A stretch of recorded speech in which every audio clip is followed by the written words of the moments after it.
Assalamualaikum warahmatullahi wabarakatuh. Halo semuanya, kembali lagi di mata pelajaran sejarah peminatan. Hari ini kita lanjut belajarnya. Nah, masih di materi bab 7 tentang manusia purba Indonesia dan dunia. Kita lanjut ke poin C dan poin D tentang manusia purba Asia dan manusia purba Afrika. Nah, kita bahas dulu mengenai manusia purba Asia. Yang pertama, ada manusia purba Sinanthropus pekinensis atau bisa disebut juga Peking Man. Nah, manusia purba ini memiliki karakter fisik seperti Pithecanthropus erectus di Indonesia. Nah, kemudian fosil Sinanthropus pekinensis ini ditemukan di Gua Chow Co Tin dekat Peking oleh ilmuwan Pei Wen Chung. Kemudian diteliti oleh Profesor Davidson Black, ahli anatomi tahun 1927.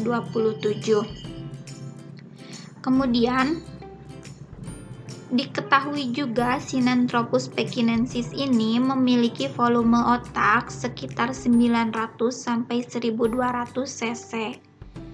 Dan setelah Davidson meninggal, penelitian ini dilanjutkan oleh Franz Weidenreich yang diketahui bahwa Sinanthropus pekinensis ini menggunakan peralatan batu yang sejenis dengan di Pacitan. Kemudian Sinanthropus pekinensis ini juga hidup di gua-gua dan mereka mencari makan dengan berburu binatang-binatang besar seperti rusa, kuda, babi hutan, kijang, kerbau, gajah, kera, kuda nil, dan lain-lain. Yang kedua, ada Ramapithecus brevirostris.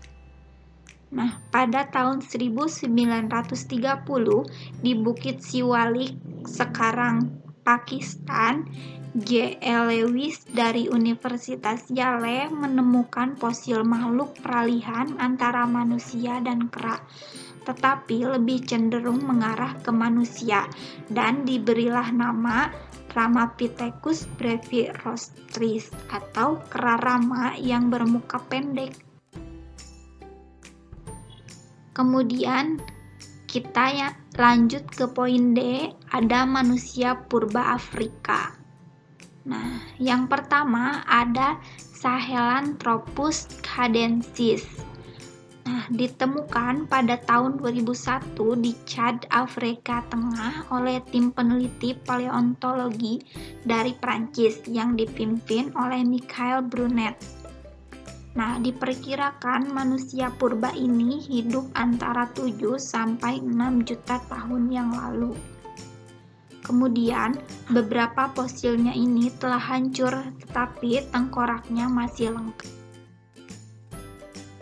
Yang kedua, manusia purba Afrika bernama Ororhyntugenensis. Nah, ini hidup kira-kira 6 juta tahun yang lalu. Kemudian, fosil manusia purba ini ditemukan oleh tim peneliti dari Prancis yang dipimpin oleh paleontologis Brigitte Senot dan geologis Martin Pickford di wilayah Tugen Hills atau Kenya Tengah. Nah, Ororhyntugenensis ini artinya manusia asli dari Tugen. Nah, yang ketiga ada Australopithecus anamensis.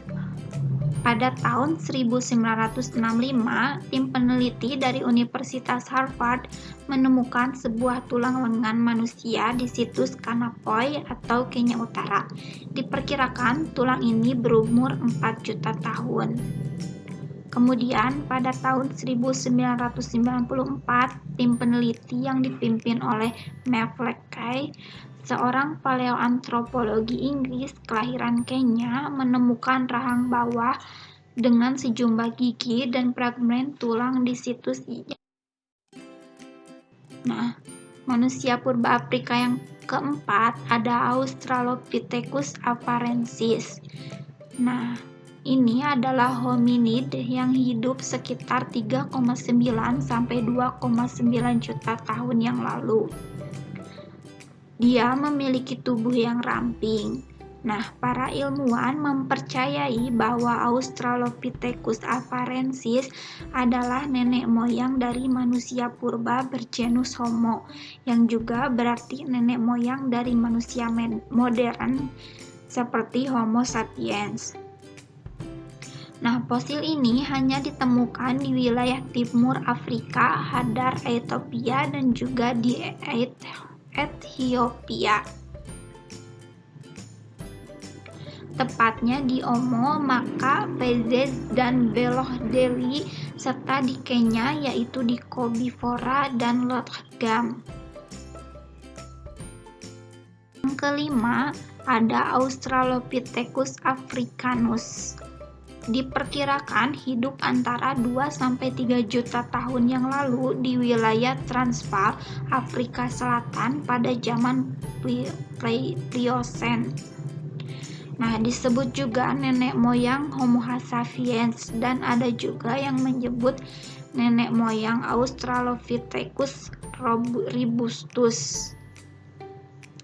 Nah, ditemukan di 4 situs di Afrika Selatan, yaitu di tahun 1924 oleh Raymond Dart, ahli anatomi asal Australia. Kemudian Sterkfontein 1935 oleh Robert Broom dan juga Ronald Chart pada tahun 1998. Kemudian Makapansgat 1948 dan Gladys Fall 1992. Dan manusia purba ini memiliki volume otak kurang lebih 700 cc, tingginya kira-kira 1,5 meter dan berjalan tegak. Yang keenam, ada Kenyanthropus platyops. Adalah hominin yang hidup sekitar 3,5 sampai 3,2 juta tahun yang lalu. Ditemukan di Danau Turkana, Kenya Utara, tahun 1999 oleh Justus Erus yang merupakan bagian dari tim Mevleckay. Nah, manusia purba ini lebih menyerupai Homo sapiens. Nah, yang ketujuh ada Homo habilis, spesies dari genus Homo yang hidup sekitar 2,5 sampai 1,8 juta tahun yang lalu.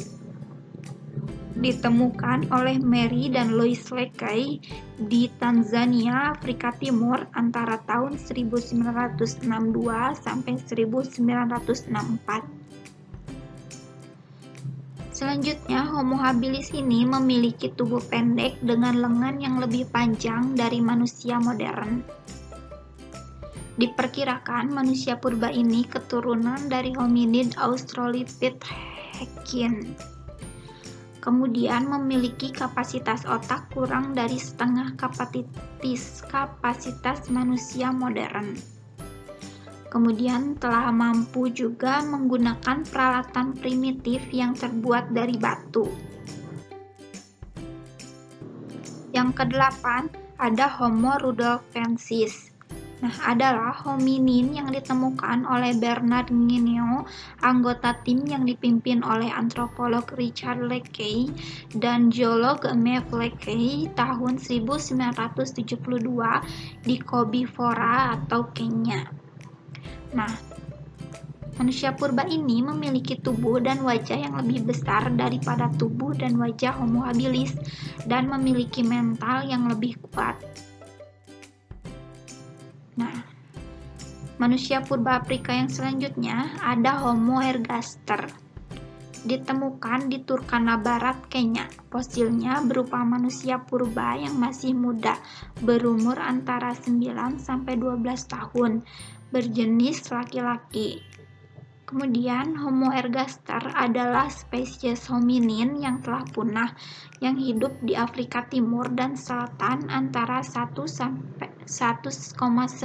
sampai 1,4 juta tahun yang lalu. Kemudian yang 10 ada Homo rhodesiensis. Adalah manusia Rhodesia yang hidup pada zaman Pleistosen antara 300.000 sampai 125.000 tahun yang lalu. Kemudian ditemukan oleh seorang penambang di Swiss, Tom Ziegler, di Gua Broken Hill, Rhodesia, Zimbabwe pada tahun 1921. Nah, itu tadi pembahasan materi kita hari ini tentang manusia purba Asia dan manusia purba Afrika. Dan sampai di sini dulu ya pembelajaran kita hari ini. Sampai jumpa di pembelajaran selanjutnya. Wassalamualaikum warahmatullahi wabarakatuh.